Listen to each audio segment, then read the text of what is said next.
La proposta di ridurre in modo proporzionale e temporaneo i vitalizi e dare una risposta ai momenti di difficoltà che ci sono, ridurre i costi della politica e fare in modo che chi più ha possa dare qualcosa per gli altri. È stata firmata da tutto l'ufficio di presidenza e dalla quasi totalità dei capigruppo, è stata condivisa con tutti e credo che il percorso sia abbastanza agevole. Una detrazione percentuale in base ai scaloni di percezione del vitalizio, fino a 2.000 euro il 5%, da 2.000 a 4.000 l'8%, da 4.000 a 6.000 è il 10%, oltre il 15% su quello che è l'imponibile lordo, sicché in proporzione poi ognuno, in base a quello che percepisce, avrà una detrazione corrispondente. Ci sono delle critiche da parte di qualcuno che dichiara che sia incostituzionale.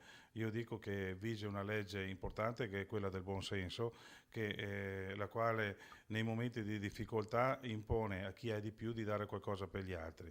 Credo che da questo punto di vista sia inattaccabile. Però posso anche dire che è stata studiata nella forma temporanea e proporzionale in modo che possa avere anche la percorribilità costituzionale. Se domani la Commissione lo approva, verrà messa all'ordine del giorno del Consiglio della settimana prossima.